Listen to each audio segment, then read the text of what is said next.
Welcome to a galaxy far, far away. Here at the Cantina Podcast, we provide top shelf service, including rumors, leaks, news, and reviews. Come in, order a Loman Ale, and remember, no droids allowed. And hello, everybody. Welcome back to the Cantina here on the GenreVerse YouTube channel and GenreVerse Podcast Network, available on all of your favorite podcast apps. Give us a follow on that app, thumbs up, down, leave a comment if you can, and on YouTube, be subscribed for all the podcasts like Breaking Geek Radio, Daily Cog, anime reactions on AVR Squared, and more. Check out lrmonline.com for all written news, opinions, and celebrity interviews and more. And hey, we do have merch, including some Star Wars stuff. My wife actually got a sticker of our OT is greater than the PT is greater than the ST print, so you guys can check all of that out. I am Cam. No, I am Kyle. That is Cam. And we are starting a comedy routine. I know, right? And we are Shockey-less today, unfortunately. But we've got Ahsoka episode 6 to discuss. And this is actually going to be an interesting one because I actually have some really strong feelings, but I'm not going to be as opinionated or as animated as I usually am. Not that I'm not going to be animated, I'm just not going to lose it. But that being said, when it comes to grading this episode, I don't want to. And let me explain before we get into the good or before we get Cam's grade and get into the good and bad. There is nothing relatively wrong. There's some bad CGI. There's some casting choices that I would revisit if I were able to. Little things that I might, nitpick at here and there. But once again, like last week, it's nothing that I can be like, oh, this is 100% trash. However, on a story thread and on a character thread, I couldn't be unbiased. You know what I'm saying? Like, I don't think I could take myself out of my own feelings out of the equation. This episode did some things that I really, really disliked, and also did some things that showed me I really, really don't care about a lot of stuff. So I can't fairly grade it, and therefore I abstain. Cam, what would be your grade and a few thoughts? I graded it an A. I thought it was my favourite episode of the season so far. I mean, I graded last week an A, but I didn't think it was enough to go A+. But I would say that I liked it just that little bit more than last week's. Obviously, we'll get to I do wonder if your main kind of grumble point happening so early in the episode. No, influenced there's the rest more. Of your kind of decision. There's after more that, to or it. set your frame in a certain frame of mind. Where you cringed, I smiled. I really enjoyed it. There was almost a fantasy-esque element to it in terms of that we were building up some new mythology, which hasn't been there before, exploring this different galaxy, and little teases, nothing too much, little teases that, that there was a history of this in the ancient sort of galaxy before records began, and there's old children's stories and stuff like that. And that's the kind of thing that, as a fantasy fan, I love that deep history, and getting to explore more. It's kind of like when in the original Star Wars they talk about the Clone Wars and the Jedi that get wiped out, and it just sets your imagination sort of going. And the Star Wars hasn't done that for me for quite a bit of time. I think even Andor doesn't quite have that element to it, which this does. That doesn't mean I think this is better than Andor. I don't. Damn right. I just like that aspect of it being in Star Wars that we haven't had for quite some time. Don't know if that makes sense. So, You want to get into the good stuff then? The good stuff. Let's. I don't want to start with the bad. I don't want to start with the bad because that might take up a little bit more time, and so I want to make sure we get in with the good. Cam, you go. I mean, So you didn't think that shot of the Star Destroyer coming in over the tower and landing, it would have been just I think epic Star Wars? I think going over the tower was stupid. Actually, I really don't like that. I don't think it made any sense whatsoever. Why? Why did it make sense? Why would you want to waste the energy, fuel reserves, and everything needed to lock the repulsors in to hover over this They've one shown little it tower done in live action safely? before. It happened in Rogue One. There was one just sitting in that rough same position in Rogue One. Yeah, I know. No, Jeddah. but it's not. No, I'm not talking about floating over a city or floating, but literally inserting this tower in there is weird. In Rogue One, they were doing what? Using shuttles to go from the surface up into the Star Destroyer. Just, they don't seem to have any shuttles in this the place. shot. I don't. The shot is fine as far as like it's cool, but it's stupid to put the tower in it.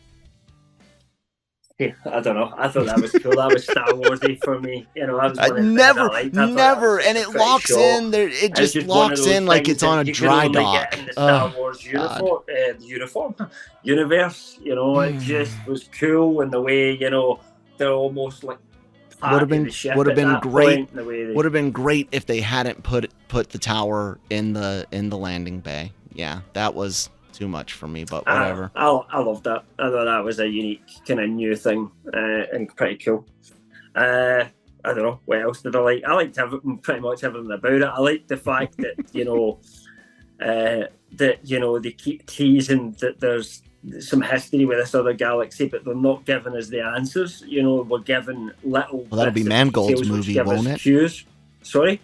I said that'll be Mangold's movie, won't it? I mean, potentially. It depends where he decides to say it. Because if it ever happens. The Dawn of the Jedi may be some time after this early, actually, history thing. We don't know. It's really hard to see, actually, at the moment. Well, they did mention, was it Origins of the Force, or was it Origins of the Force he's going to discuss, or Origins of the Jedi? Because that would mean either way, he's probably going to touch on whatever it is they're alluding to. Yeah, I mean, he said Dawn of the Jedi, but we don't know if does that really mean Force, like the first, like me and you have talked about this before, the first time they discovered the Force and people go, oh, look what I can do. Or is this after it's been discovered for a while and them first putting some kind of establishment around it? You could say that the world building they're trying to do, sure, it's a good thing. I don't really care for what they're doing at this point, but sure, it's a relative good thing. I'm nervous as to how it will all connect, because we have heard, I think Kennedy herself even said, you know, the Mangold movie and the Rey movie will have connections, and of course I don't expect any type of outright literal, you know, obvious so connections, but threads and stuff like that. Not themes, you know. Oh, Rey, Master Rey reads from a text or gets a ghost visit or some stuff like that.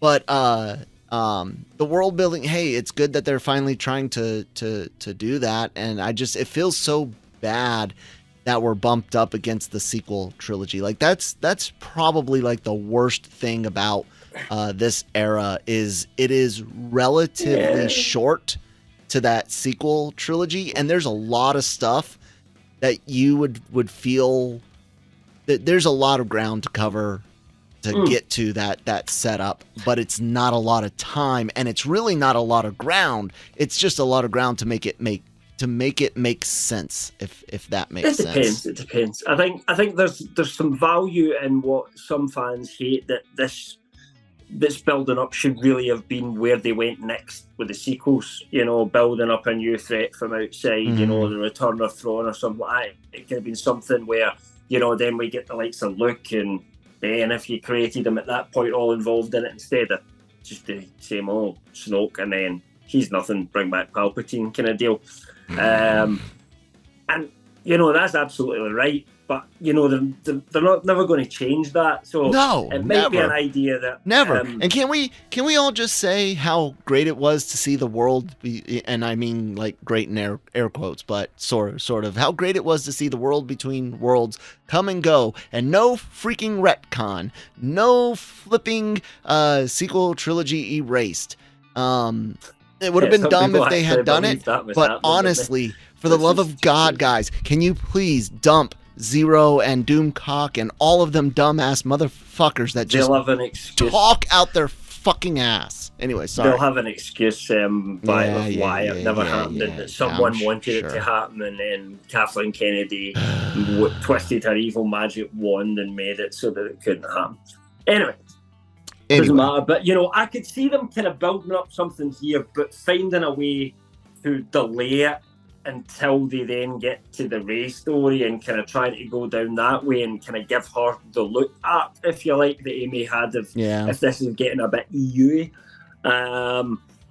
Which we know they want to borrow from more. They can't get that way look, but the facts remain that Mark Hamill's an old man and can't do those stories anymore. It's really simple as that. And Disney didn't own it. George Lucas did, and when he did, he didn't want to do that.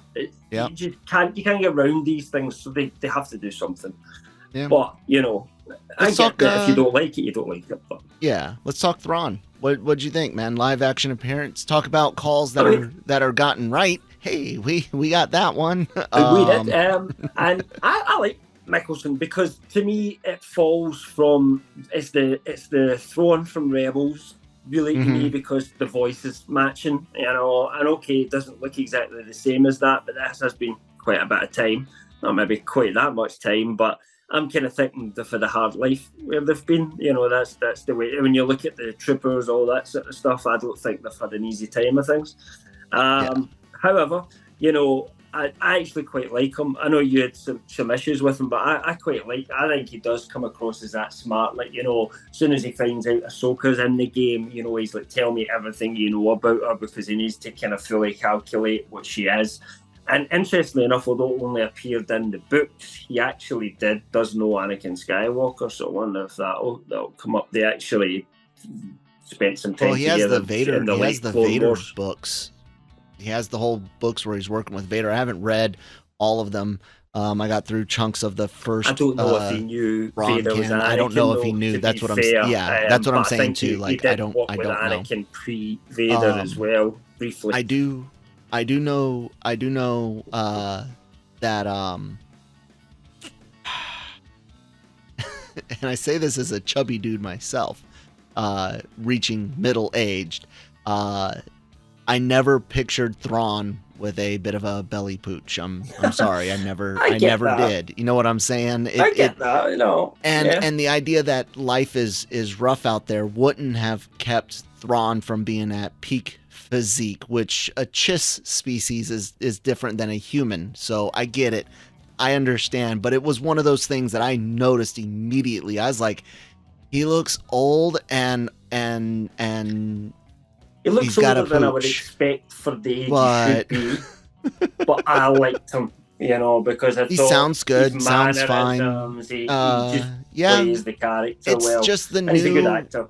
It's just the new Thrawn, which I wasn't super thrilled with. I mean, he is different from the Thrawn in the original Heir to the Empire books, right? Yeah. But a lot of that comes from Timothy Zahn himself and the way that I got it. I understand. But this is more, I think, in line with the Rebels version. The Rebels, that we got, yes, which is the only visual reference we have outside the books so far. And not just the look, but even some of the style and the style and my personal my personal thoughts on what Thrawn would tolerate and what he wouldn't. But this is a different Thrawn, even if we look at roughly the same time period that the EU one was going on, which was 5 years later. Yeah. This is 5, 7. We're like 7, 8 years later now, or whatever it is. Roughly, but anyways, he is different. He's in a different situation. This whole limited resources and stuff is plot. But like I said, I'm biased, so I can't. Yeah. I have nothing to look at but the EU. You know what I'm saying? To backstory, I think it's hinting that there's more backstory there, and there could be what's been happening with these guys. The fact that the stormtroopers just looked that bit off from what they should. I got them. The Enoch guy just looks. I think they've been fighting something, and their numbers have been steadily decimated. Yeah, and I think those caskets that we see bringing in are dead bodies that the Night Sisters are possibly resurrecting, which we've seen with Marok earlier on in the season, and it's something that the witches of Dathomir can do. Wonder whether that's their part of the deal. They're giving them these forces back again once they've been killed or something like that. I don't know, but there's something else going on there, I believe. Something else going on. And I think Thrawn wants to get back, not just to fulfill his destiny, but to fuck off from where he is, if that makes sense. Yeah. The eyes were a little weird, not bad, but not great, if that makes sense. You know what I'm saying? They were CGI. Yeah, but they were decent CGI, lenses. But they just weren't. And Thrawn's eyes do glow. I mean, even in the books, there's a red glow. It's not just, what I'm saying. There is a bit of light emitted from them, so you got to do that, And it's not something that you could pull off easily. Not everything translates, It really doesn't. Sure. And that's why sometimes when people are like, "Oh, I need to see a particular game or comic animation made live action," it's like, do you really? No, you don't. Not everything. Yeah, I don't know. I guess we can kind of start digging into some of my complaints, some of my quote unquote bad, because one of them does deal with Thrawn and how easy it was for Sabine to find Ezra, to where he's just hiding out with some nomadic rock crabs, I know Thrawn's resources are limited, but in my opinion, here's this master tactician knows there's this force-sensitive kid or guy now that's got the that could be a potential thorn in the side. And while I'm limited on resources, I still do have a lot of technology and time to at least do some scans. And if we find something, obliterate it and send in a small team to search the bodies. I found it so ridiculous how easy Sabine found Ezra. And I know, like you said, there's potential for backstory. They've been there a while. Maybe they had a more amicable split and he just lost tabs on him or whatnot. As I said, maybe Thrawn just didn't consider him. But I don't see how he wouldn't consider him important. I don't get that. Not Thrawn. Because he had no chance of getting home, and Ezra's only goal. But he could be a thorn in his side. He could be a thorn in his side, and that's the thing. Is like, it depends. If they just never explain it at all, they never explain what Ezra's been doing for the last 10 years, or what Thrawn's been doing for the last 10 years. Don't get me wrong, I'd be right there with you. But I think they don't need to give us all the answers at the moment to these things, because that's not how you do it in a TV show. I don't know. If it had been harder, if it had maybe taken her until next episode to actually locate him, maybe then I would be like, oh, he had some really good hiding. The one thing I did kind of like, though, and I did say this to you, was the way how it's like a good person would find him and a bad person wouldn't, because and that's a classic Star Warsy thing. It's like Leia with the Ewok. It's like I don't really have any people issues. She's kind to them, and then that's just what happens. I have no issues with the rock crabs. I have no issues with them leading. I have no issues with them leading to. I do think they talked too much. Like, they could have cut several seconds of this show down by cutting some of the conversation and some of the again, long lingering shots on stuff that don't really need long lingering shots. So my issue legitimately is just with why didn't Thrawn track this fracker down? It didn't seem very hard, right? Even with limited resources. It's a fair point. That's a fair point. We'll see. Maybe it ages well, and maybe it doesn't. Maybe it's one of those cases where he let him go because he didn't want to fight a broken Obi-Wan. Well, then why is he really pissed off and chasing after Obi-Wan immediately after? Yeah. Kenobi's great. Whatever. Another nitpick that I had, and this is the big one. I hated and died internally, and so did my wife. We were both like in the kitchen watching this, and as soon as Hu Yang says a long time ago in a galaxy far, far away, I threw up in my mouth. It was so disgusting. Yeah. It is don't get it. It is such a meta move. It is such a haha wink wink. We said the thing that it pissed me off, man. Oh my god, it really did. It was so gross. I mean, so I gross. know where you're coming from, and like if that had been a wink wink nudge nudge to me, I would have get pissed off with it as well. If they'd said like this Star Wars or something like that, you know, when it was in the wrong place. But actually, where they put this in, I don't think Dave Filoni would have done it unless it was the perfect place to put it in, and it was the perfect place to put it in because it's kind of meta without being meta, because it actually completely works in the It completely works in the context of the scene. Now, you tell me this and be honest. If the tagline to Star Wars was not a long time ago in a galaxy far, far away, would you have cared about that line? No, I think it would have been fine. Because it works in context of the show then. You agree with that? It would if it wasn't that. Yes, right. 100%. I agree. So there is a kind of bit of a nod there. But I would say the majority of the fans... Now, this is online, and it depends who goes online, so you don't know. I could be wrong on this.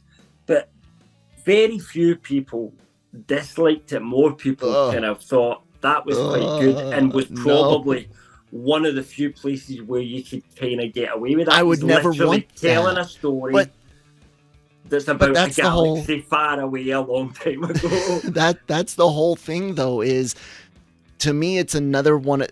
It's that take you out of Star Wars, and like I've said constantly, I am one of those where Star Wars is true escapism. So I never want to see or hear anything that reminds me that it's one, a movie series of a franchise, or two, of Earth. Like I am so scared. I'm so scared in this other galaxy they're going to pass some blue marble planet and they're going to be like, oh, there's a bunch of cavemen on that planet. You know what it's like? Oh, I'm scared of what they're doing, and I lose as well. Star Wars. It should always be so far away that it's just unattainable. You know, if you want to believe it's in the same universe, that's fine. But it's in a galaxy that it should never be. That it should never be. Access it so far away from us. If you want to believe it is, you can believe whatever you want. If you want to believe Indy and Star Wars are canon together, you believe that in your head canon. But they should never frickin' confirm